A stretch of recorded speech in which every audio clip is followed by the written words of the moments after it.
Welcome to the April Caritas Healing Connections meeting. Ms. Lauren will do a brief opening for our April meeting on yoga tools for a healthy response to stress on this month of it's celebrating stress. So it's an excellent month to have this type of a meeting.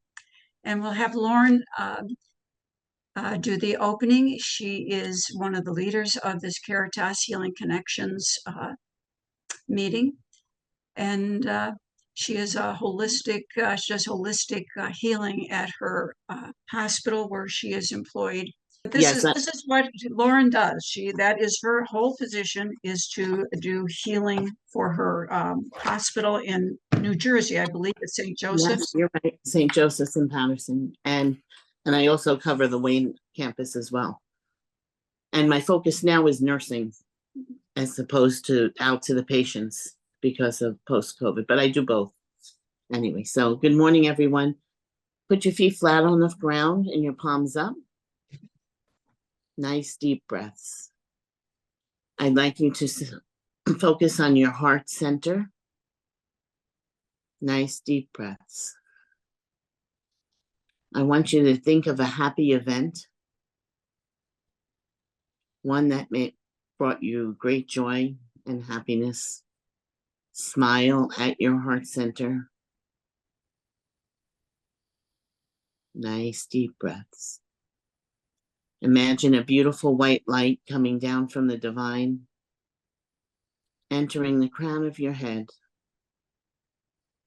filling each molecule, each cell, your whole body with this loving white light from the divine. Nice deep breaths. As it connects with your heart center, loving kindness is produced. Let your body be filled with loving kindness, an open heart, ready to receive beautiful information. Wiggle your fingers, open your eyes, and welcome to our meeting. Thank you, Miss Lauren. You're welcome. Well, today we're going to have a presenter here, Denyse LeFever, and she is going to talk to us about yoga tools for a healthy response to stress. And I thought how she got into this kind of energy work and healing. I thought it was interesting that she started as a teenager when she had test anxiety, which Lord knows I should have done it. Maybe I would have gotten better grades, but she decided to do that as a teenager, and she found it quite helpful. And she found that both gentle Hatha based practice and meditation helpful into her adulthood. As she embarked over her 30-year career she was in global business. She would go back and forth to yoga to settle herself. So she's always used it throughout her whole career. And she's gotten into, her casual interest just evolved into, this totally a career in yoga. She studied on, professional level, focusing on yoga wellness benefits. She's certified as a yoga therapist. She holds a certificate in iRest and I Am Yoga Nidra, as well as chair yoga and chair yoga dance. And she learned that through Sherry Zach Morris and therapeutic yoga for seniors at Duke University Integrative Medicine. And I think her father also was a motivator for her to go forward with this yoga for seniors. So with that introduction, I want to present to you Denyse, and I think she'll give us a impressive presentation. Thank you. Thank you, everyone. I really appreciate the invitation from Carol and also Patty and Cheryl preparing me earlier so that I had an appreciation for the group here. I do want to say right up front, I am not a licensed medical professional. My training is in yoga, and as a yoga therapist, we do learn a lot of medical concepts, but we typically, especially in a hospital setting, work as a complementary care provider with very much interaction with the medical staff. For me, I work with a nurse navigator and a social worker typically as we decide which patients may benefit from yoga tools. So with that, I have a little presentation here. I'm going to share my screen. So a little bit of genesis about this presentation.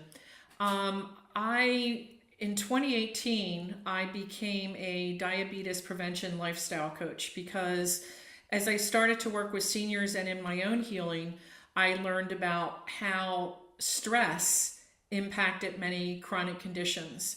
And when I looked at myself as a type 2 diabetic, when I was first diagnosed, stress was never mentioned. But when I noticed was my blood sugar improved when I got a better management or response to my stress. So that really caused this deep dive. And in fact, when I got my yoga therapy certification, all my research was in what had been done in the area of diabetes. Since then, as I've worked with other people, I've seen similar results just in normal people that are trying to manage stress, but also it can help for any chronic condition, heart disease, Alzheimer's, and cancer patients. And that's where most of my work is now in the iNova system. I work with cancer patients. So this presentation I've done as a layperson's presentation.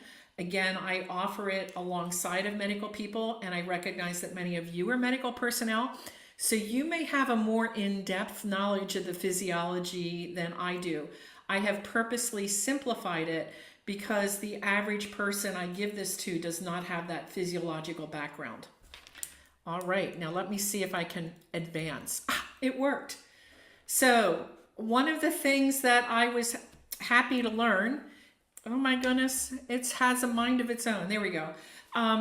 April is actually National Stress Awareness Month, so I really want to give Carol credit for picking April. I didn't even realize this until a couple weeks ago. So what we're going to do is, so that we can become more aware of stress, today's agenda is going to talk about what stress is. And this topic is one that I've recently added to my standard presentation.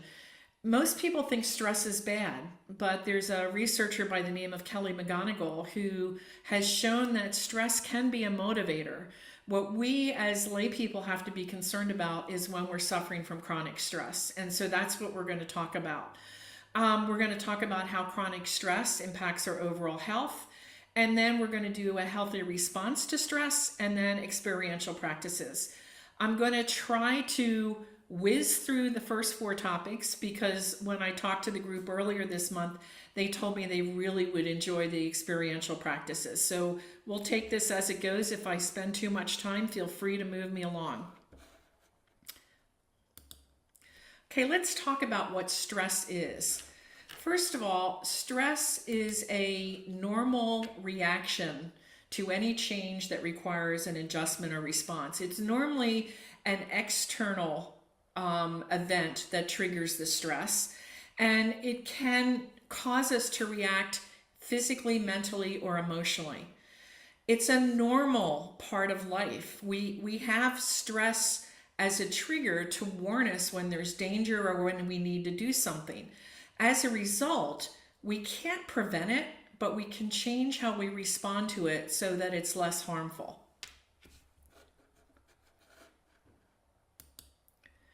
So I mentioned Kelly McGonigal. Her 2015 book, I think, is, even though it's almost a decade old, is still very relevant. She really educated me because you're often told, oh, you have to get rid of stress, you have to get rid of stress. Well, you can't. It exists in life. But there is evidence that shows your response is what can help you to have a better reaction to that stress. We're going to talk about mindset a lot because that's a big part of this. And to me, yoga specifically is all about, especially as you deepen your practice, is all about changing your mindset. What Kelly McGonigal points out is that a healthy response to stress can be a motivator for better performance outcomes. She specifically talks about how that can be if you're an elite athlete Or if you have a stressful career, if that stress motivates you to do better, it may not be bad. It is bad if the stress lingers, and we'll talk about what that means going forward. It can be a growth opportunity for achieving goals or to make you want to do something better and stretching those goals. So again, it's not necessarily bad. That's where mindset comes in, recognizing whether the stress is something that's reinforcing your values, that's making you want to achieve something that's aligned with your values, or is it something that's happening to you outside of control that you feel overwhelmed by? And again, we'll talk about how to recognize this. So Mythbusters, as I already mentioned one of them, we're taught that it's negative and we should avoid it at all costs. That's not necessarily true. I'm not getting stressed. I'm not managing my mindset to say this is a learning experience. So it's not negative. It's not something that could be avoided at all costs because you can't.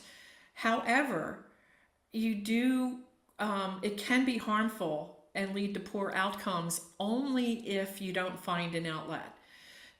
If there's too much stress in your life, there's nothing you can do. That's not so. There are plenty of tools, and we'll talk about some of them.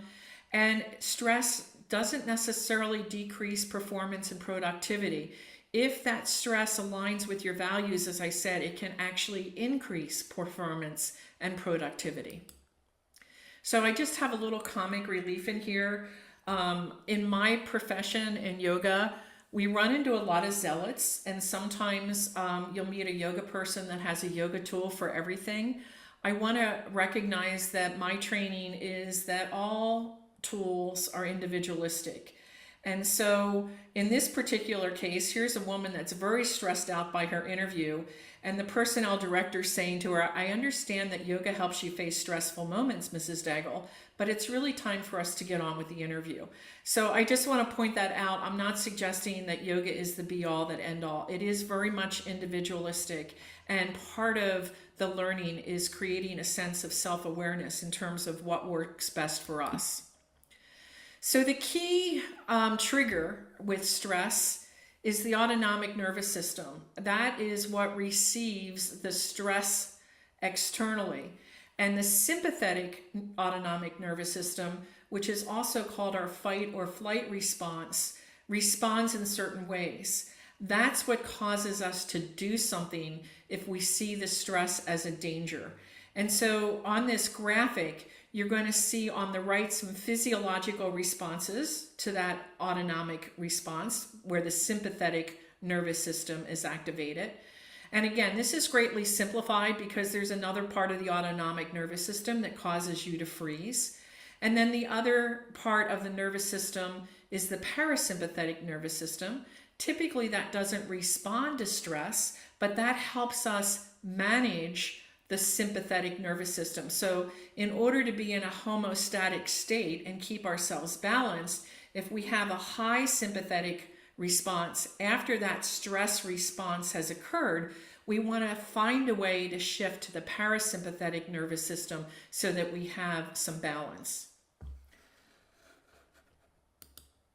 Sorry here.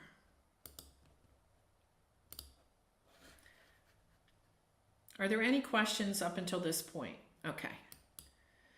And again, this is just saying the same thing. What I only want to point out is that, sorry, I've got to stop touching my mouse. The parasympathetic nervous system is what we engage in yoga. And this is what helps us to maintain homeostasis. If you have had a chronic fight or flight response, then that's something that may take time for that parasympathetic nervous system to kick in. And we just have to be aware of that it's going to take time. The reason we want to be aware of the sympathetic nervous system is that after that fight or flight situation, which causes an increase in hormonal response, we get an adrenaline secretion, we get glycogen, we get cortisol. And if there isn't an outlet by responding to that stress where that adrenaline, glycogen, and cortisol normalize, that can stay in the body. And that's where the impact of chronic stress comes in. When you can't regulate those hormones through a response, that's when type 2 diabetes can set in and other chronic diseases. It can make chronic conditions, if you have them, worse. And there's more and more evidence that is starting to show heart disease, Alzheimer's, type 2 diabetes, even some cancers can have better outcomes if stress is better managed. Again, hear what I'm saying. If you have a chronic condition, you're already under a lot of stress. So it becomes even more important to find outlets to manage that stress. So let's talk about how this happens. The sympathetic nervous system is impacted by something that sets you into the fight or flight response. That's where the hormones start to overproduce to be able to respond to that stressor. That's what makes a mother run through traffic to get her child that has moved out into the lane of traffic.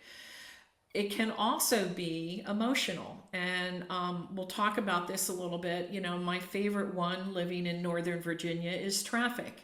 Traffic can send that sympathetic nervous system off immediately for me. I get angry, I get annoyed. If I'm running late, I can get anxious.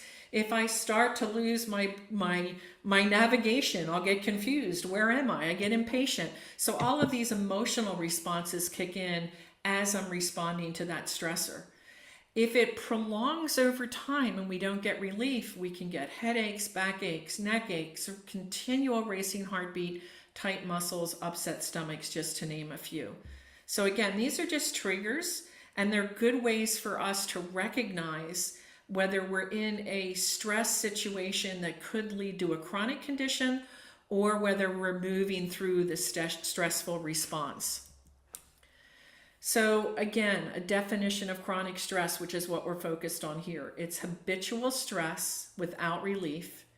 And the way it can show up is mental, physical, and I probably should also show emotional. If you're constantly having emotional outbursts that don't seem to be leading to a specific cause, that could be chronic stress. In order to have a healthy response to stress, we're going to start seeing improved mental and physical outcomes. So the key here is learning how to respond versus react. And again, the autonomic nervous system is set up as a reaction. So we've got to use mindset to intervene so that we can respond. And a simple practice is just becoming aware. And one method of doing that, to practice and notice that there's a mindset intervention possible, is when you notice that you're having a stressful event, stop, notice what's causing that event, and breathe, and just see if it dissipates a little bit. We're going to talk about healthy outlets for relieving the symptoms of stress. And I want to make it really clear, you're not going to relieve those symptoms when you're in the middle of the stress response. It's going to be after that stress response has abated. So it's important to recognize whether your stress response is beneficial and necessary or whether it's lingering. You want to also be aware of what and how you eat, because stress can cause obesity. If you have type 2 diabetes, it can increase your glucogen levels if you're not watching what you eat. So an indication of living in chronic stress is overeating without awareness. Exercise is a great way to reduce stress, but I'll talk about that if you're somebody that's using stress as a motivator in your job, you need to be careful of how you exercise. For myself, when my career was at its height, I was working maybe 80 or 90 hours a week and getting to the gym at 5:30 in the morning to get my cardio in. That probably wasn't the best use of my time. It was necessary, but I wasn't finding the time to quiet the mind. And so it's a balance again of exercise and finding those mind quieting experiences that can help you move into that parasympathetic state. So I love this chart. It's written by Carrie Bergman, who's with the Center for Contemplative Mind in Society. And as I said, my training is in yoga, but I love the fact that we can adopt yoga practices and or One of the things that I found after coming back to yoga and yoga therapy specifically after a stressful career that I actually got a lot of satisfaction and love. So I love out of. So I mean, the stress that enabled my success in my career was beneficial, but I hadn't yet learned how to regulate my nervous system so that I could get rid of the cortisol, and in my case specifically, the glucose was not well managed. And I found that because I was such a type A personality, the first yoga class I went to after I moved to the DC area, I could not settle. And so I had a really wise yoga teacher who said, well, what do you like to do? I said, I love to walk. And she said, well, just take a walk in nature. Use that as your meditation. I couldn't sit still because my mind was racing. You saw an example here. I saw a little chat pop up. I had to look at it. I mean, I just couldn't keep a focus. So it became obvious to me that my biggest thing to learn, and I think I'm much better than I was 20 years ago when I started this journey, is finding activities that enable me to really quiet the mind. And some of them are, as I said, walking in nature, centering. One of the reasons I fell in love with chair yoga dance is it combines music and movement, which is a great way to relieve stress. Any gratitude practices, prayer is an excellent, excellent way to reduce stress.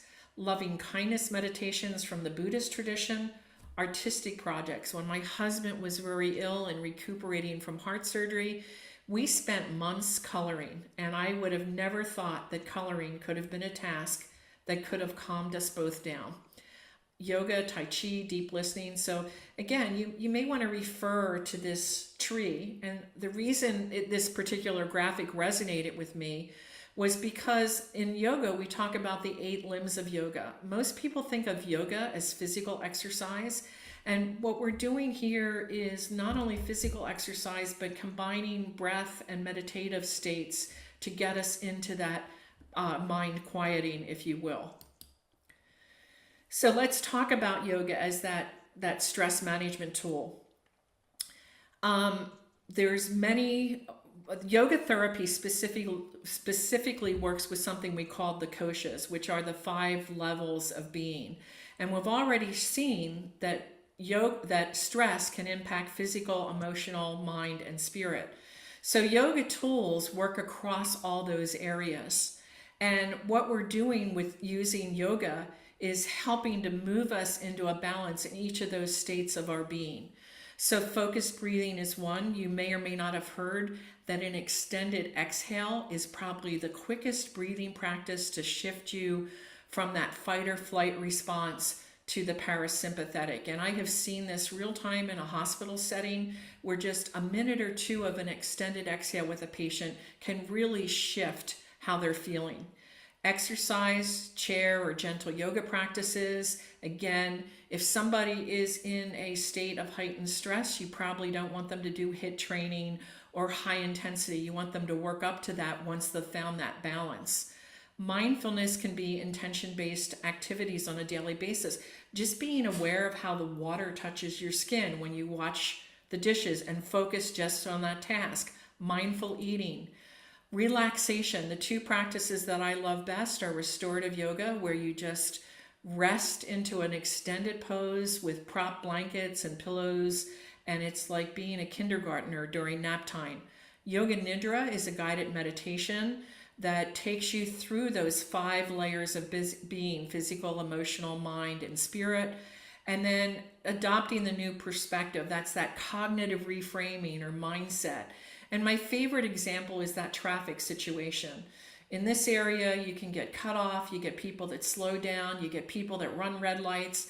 Well, one of the things I've learned, instead of swearing at them, I live 5 minutes away from a major hospital system. When they specifically cut me off, I think maybe they're on the way to the hospital. That shifts my mindset. I'm no longer angry, and I start to feel an empathy or a compassion towards that individual. Again, it doesn't make the stress go away, but it shifts how I'm reacting to it. Okay, we are about at the point where we're going to move into our practice. Are there any questions before I do that? No? All right, then I need to switch my glasses because I'm going to shift back in the room so that you can see me better for some of these movements. And hopefully you'll be able to see my whole movement. Can you see that chair back there well enough? Because I'm going to come back here and sit in it. Can everybody see me? Thumbs up? Yeah. All right, so the first thing I'm going to ask you to do, just as, and I've already forgotten your name, Lauren, as Lauren instructed us to do at the beginning, just make sure your feet are flat on the floor. And again, part of being mindful is being aware of where your body is in space. So notice where your feet are. Maybe they're about hip distance apart. If they are, notice that your ankles and knees are roughly in alignment. Knees and hips, hips and shoulders. Bring those shoulders up towards the ears, back and down, and then lengthen from the crown of the head with the little bony part of your butt grounding into the chair. So you're grounded in two places, your feet on the floor and your butt in the seat. And so first, I invite you to gently close your eyes and just check in with yourself on a scale of 1 to 5, where 1 means there's maybe a little bit of stress because there's no such thing as no stress, and 5 means you've got a lot of stress. Just check in, take a few breaths, notice where you are on that scale. 1 to 5, high, 1 is low. And maybe you want to write that number down somewhere so you can refer to it later. If you can remember it, that's fine. And we're going to go through a series of exercises, and we're going to check in later at the end to see if that stress level has shifted in any way. For some people it will, for some people it won't. There's no right or wrong. The first exercise we're going to do is called tense and release. And what I like about this is you're sitting now in a position that you may say, I feel really good. I don't have any stress at all. But when we go through this little exercise of stressing and tensing, or releasing and tensing, you may feel some of that stress dissipate. You may not feel it. We're going to start first with the face. And so we're going to inhale, and we're going to exhale. And then we're going to scrunch up the face, scrunching up the eyes, scrunching up the mouth, tightening the jaw, hold, and then exhale, release. Notice how that feels. Notice the sensations in the face and the head. Maybe you feel a little bit of residual sensation in the neck. Now we're going to move to the arms and shoulders. We're going to make fists. We're going to tighten up through the shoulders, tighten, tighten, tighten. Exhale, release the fingers. Notice how the energy moves through the fingers. Maybe those shoulders lighten a little bit. Maybe you want to take a few little rolls of the shoulders. And now we're going to take the legs. I'm holding on to the side of my chair and I'm extending the legs and I'm tightening the legs. I'm drawing my toes towards my shins, and I'm holding, keeping it nice and tight. My calves are tight, my shins are tight, my thighs are tight, even the buttocks are scrunching. And then exhale, relax. And just notice the sensations moving through the body. Okay, now we're going to do a full body. We're going to tighten the arms, tighten the legs, scrunch up the face, hold, hold, hold, and exhale, relax. And then just take a few moments, breathe in and out. Notice how the body's feeling.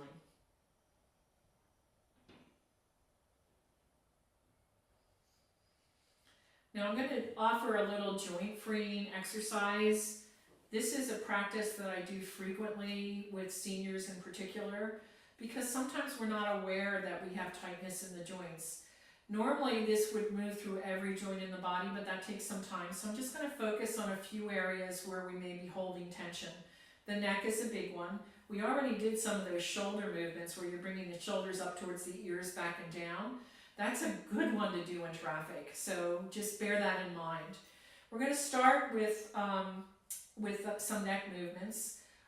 This series in particular I call Yes, No, and Maybe.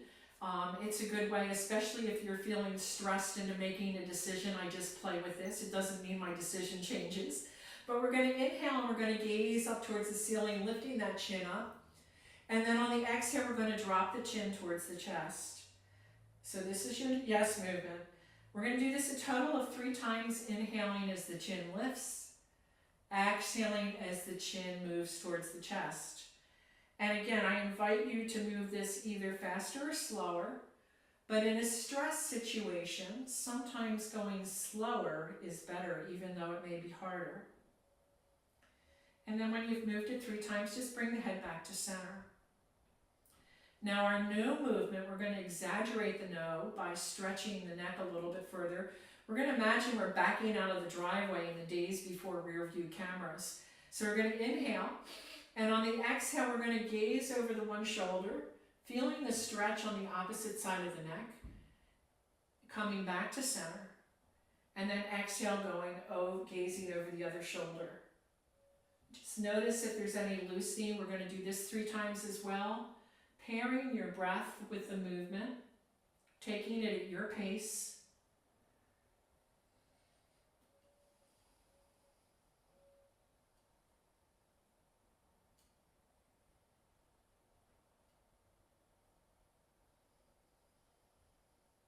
And then whenever you've completed that round of 3, just bring the head back to center. I'm going to wait till everyone has time to complete it at their pace.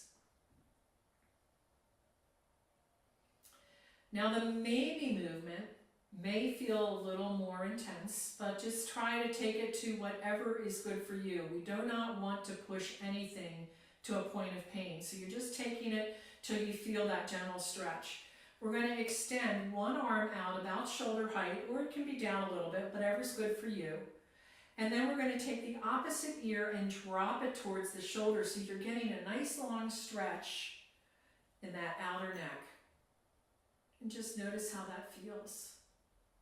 And then coming back up, allowing the one hand to go down, the other hand comes out, and you're going to drop the opposite ear to the opposite shoulder.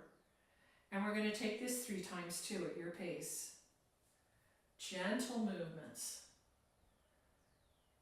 Notice if there's any tightness that starts to loosen. If you don't have any tightness that's loosening, I envy you, because I have a lot of tightness in my neck.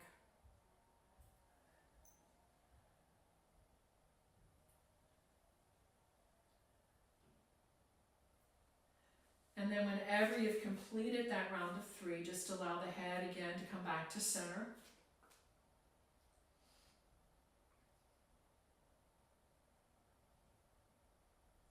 And then we're just going to bring those shoulders up, back and down, up, back and down, up, back and down. Maybe you get some snap, crackle, and pop this time because you moved the neck, and as you know, it's all connected.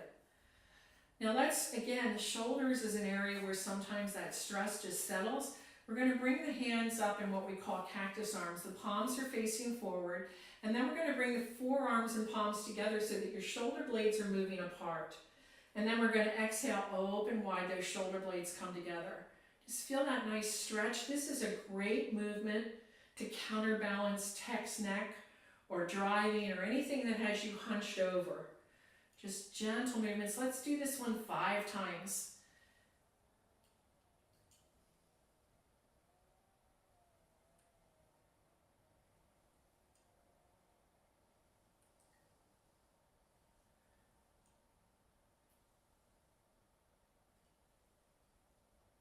And we're going to release the hands down when you've completed that set of movements.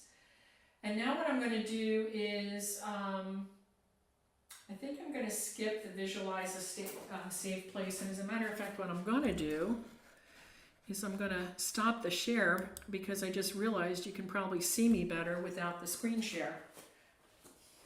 I wasn't thinking. So the next thing that we're going to do is something called a mantra breath. And I mentioned that breathing exercises are incredibly powerful in that shift from both sympathetic nervous system to parasympathetic nervous system. It's also a powerful mechanism to shift your emotional state with just paying attention. Now, for someone that's very stressful, I mentioned the extended exhale, and that may not be accessible to them because their mind is just too busy. So something I like to start with is something called the mantra breath. And the way I was taught this breath is you pick a word, and the word that was taught to me was peace. And we're going to inhale and silently say to ourselves the word peace 3 times. So it would be inhale, peace, peace, peace, and then exhale, peace, peace, peace. Now I've since changed how I taught this, because in an oncology ward somebody said to me, could I breathe in peace and breathe out love? Well, obviously, yes, you can. You can pick whatever word you want. So if peace doesn't feel like the word you want today, pick love, pick joy, pick healing, whatever word appeals to you. We're just going to take that word 3 times with the inhalation, 3 times with the exhalation. So gently close your eyes. And on the inhale, inhale your words, silently repeating it to yourself 3 times. And on the exhale, repeat it to yourself 3 times. Continue to inhale, repeating the word 3 times. And exhale, repeating the word 3 times.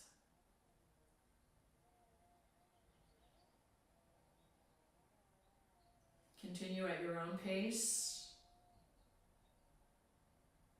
Notice if the word begins to have an impact on how you feel it in your body. Perhaps the mere mention of the word creates different sensations in the body. If it doesn't, don't worry, just notice what is.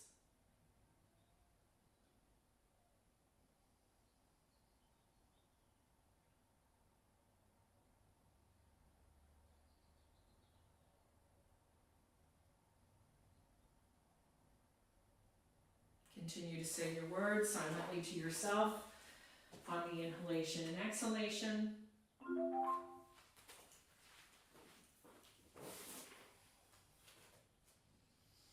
And then only if it feels right, I invite you to gently release the inhalation and exhalation, saying the word, and just breathe in your natural rhythm. Just notice how it feels. Notice how the breath moves through the body. Perhaps on the inhalation, you feel an expansion of the chest and the belly. And on the exhalation, perhaps there's a contraction. No right or wrong, just notice. And then I invite you to gently open your eyes. And I'm just going to take a quick stress check here. Just tune in on a scale of 1 to 5. Note where you feel on a stress level. And then we're going to move to a chair yoga dance, which again, is one of my most favorite things to do in terms of feeling a sense of uplifting.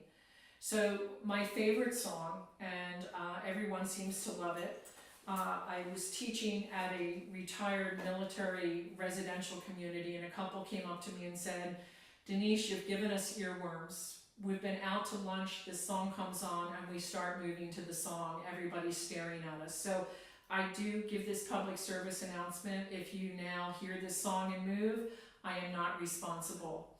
We're going to move to Israel Kamikawe's Somewhere Over the Rainbow, which to me is one of the most beautiful expressions of the song. And the movements are simple. We start with the instrumental. We offer energy out into the world. Then we bring that energy in. Then we move it all around. And then we have rainbows. We start with Somewhere Over the Rainbow, following our hand with our gaze. There's a half rainbow. And then I like to make a great big heart.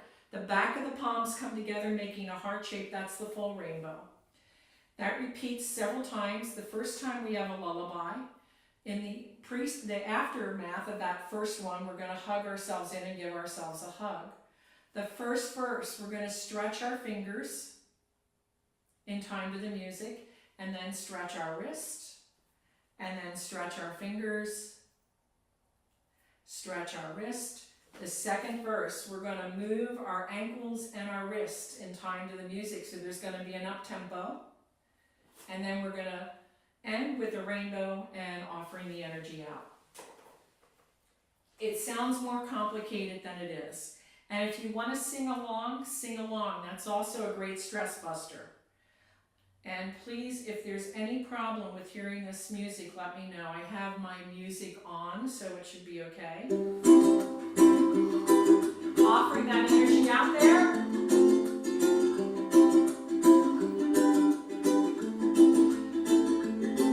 Then we're going to bring it in.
Feet on the ground, palms together at the heart center. Just gently close your eyes, breathing in and out. And once again, I invite you to check in on that stress scale, 1 being low, 5 being high. And just notice, are you feeling more joyful in your heart?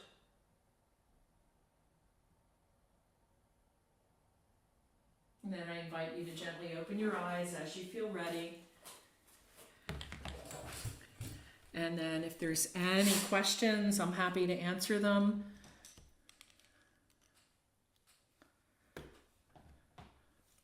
I don't have a question, but I loved the dance.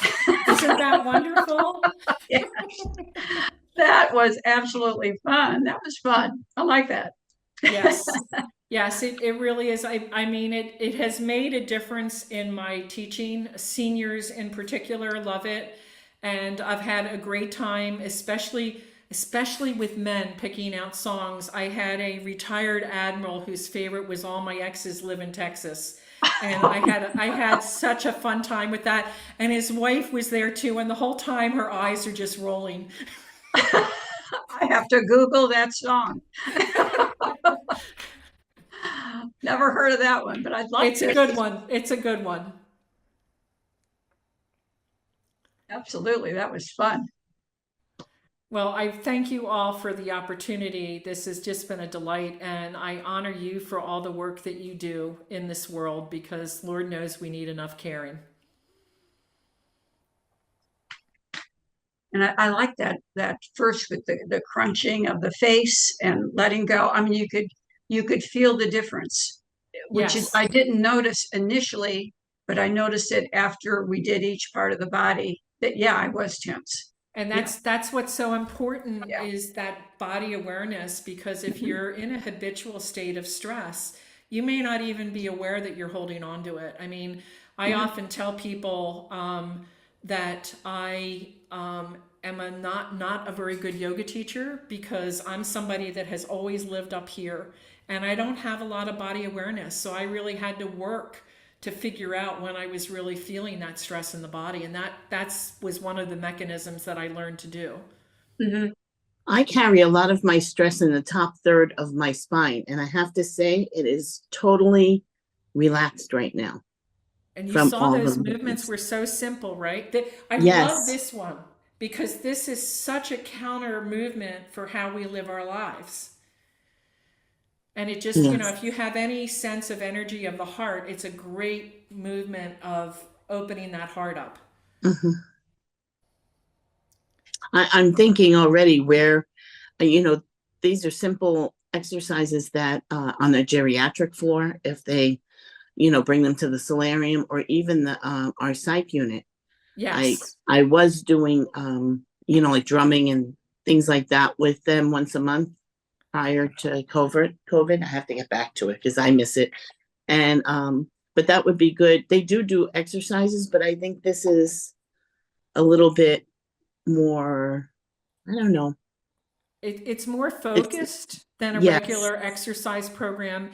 And the difference in between yoga and a lot of other exercise programs, Tai Chi is similar, but you're pairing the breath with the movement, which is exactly. part of what brings that body, mind, and spirit together. I mean, that's really the essence of it. And most exercise programs, they'll teach you to breathe, but not with that Movement specificity of how you pair the movement with the breath.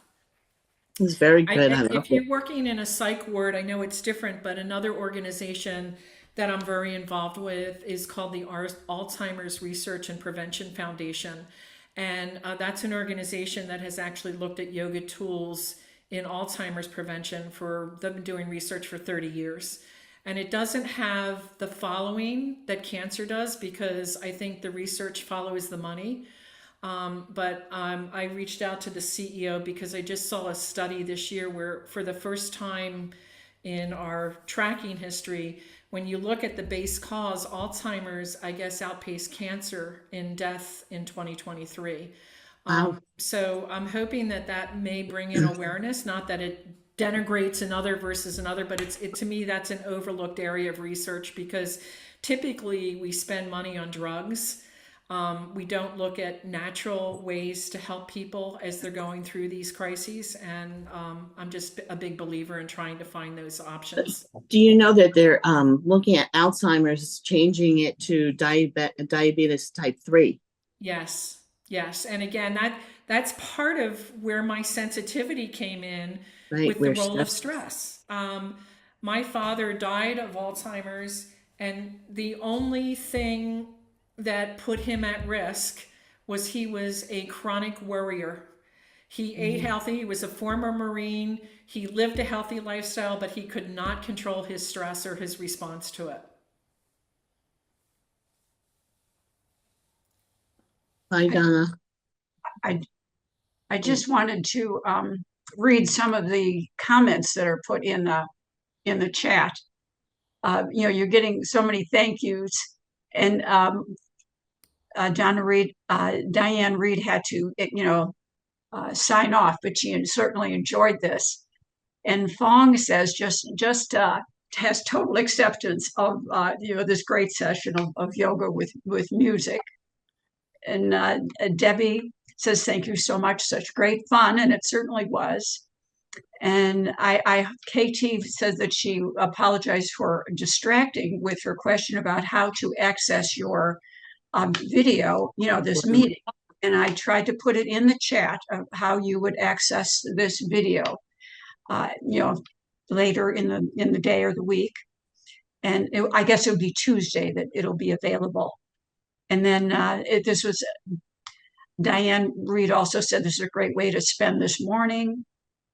Session was wonderful for me. Cheryl had to go for another meeting, but she thought it was awesome, relaxing presentation for this National Stress Awareness and Jazz Appreciation Month in April. And I also put in your website. Oh, perfect. Only I think I put 2 L's instead of 1. It's just lavenderomewellness.com. Yes. Okay. So I do have it in there if you want to take a picture of how to access this on YouTube later on. Feel free to do that. And we will come to our closure, and we're going to have Dr. Jeanette close us. And she also is a yoga teacher. She is not an MD, an ND, Dr. Jeanette Ablula, and I have known her through Healing Touch. She has provided us with, as students, with many of her modalities that she has learned through, so many energy therapies, because they all kind of connect after a while. So she knows many of them, but I've been taking yoga from her for the last year or more, ever since COVID. So Dr. Jeanette, you're the boss. What are you gonna close us out with today? With the lotus mudra. I love that. This is really kind of just fits right in, because with the movements, the hand movements, and energy opening and everything. So this kind of fits right in. So again, sitting up straight and allowing the hands to relax with your palms open on your thigh, and bringing your center of focus in, which has pretty much already been done. We're going to close with the mudra, which is a hand position of the lotus, but also some philosophy of the lotus. So I want to lift the hands slightly, push them forward, and then push them out as if you're pushing water away, and then bring them back in to like your waist level, and bring the palms together and push these gathered palms up to your heart center, and then keeping your pinky and thumb together, open your other 3 fingers. This is called the lotus mudra.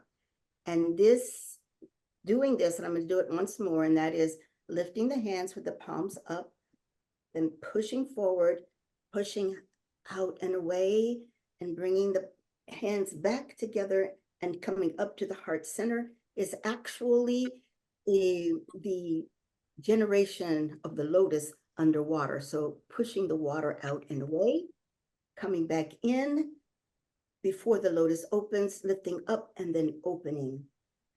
So if you stay in that position and focus on your breath, and you already know how to deepen that breath down the center of your body, allowing the abdominal area to expand. As the lungs expand, the abdominal area must expand to make room for the lungs to accommodate. The lotus is a universal flower, beautiful and elegantly formed from obscurity under still and murky water. She is surrounded by mud and muck, developing in darkness, and will slowly emerge as we moved our hands to slowly push up. She will slowly emerge, pushing her way to the surface, petals opening one by one until her beauty is in full bloom, lighting those who have the fortune to observe her seemingly effortless glory. Her stem is flexible, pushed by the water's motion, holding against the mud's pressure, supporting the magnificent blossom as she becomes her total self. Her stem symbolizes our resilience. Her emergence is our own coming through challenges and difficulties and overcoming adversities. The unfolding is as our own opening in knowledge, awareness, and beautiful character. The full blossom represents enlightenment and full realization of our own potential. At night, the blossom closes and sinks under the water. She then reemerges with the sunlight. Each day is a renewal of our own divine developing, the beauty, and another opportunity for another petal to form as we grow into our own potential. No mud, no lotus, no light, no ability to observe the beauty. May the beauty of the universe be reflected in ourselves, and for us to understand that we are developing lotus flowers. Thank you so much. That Thank was you, just Dr. beautiful. Turner. Beautiful, Lovely. beautiful. Thank you for bringing us to closure. And Denyse, I can't thank you enough. It was just a fun presentation. And I love the lotus. I love the lotus. It is, we learned today with this lotus. Yes. Thank you both.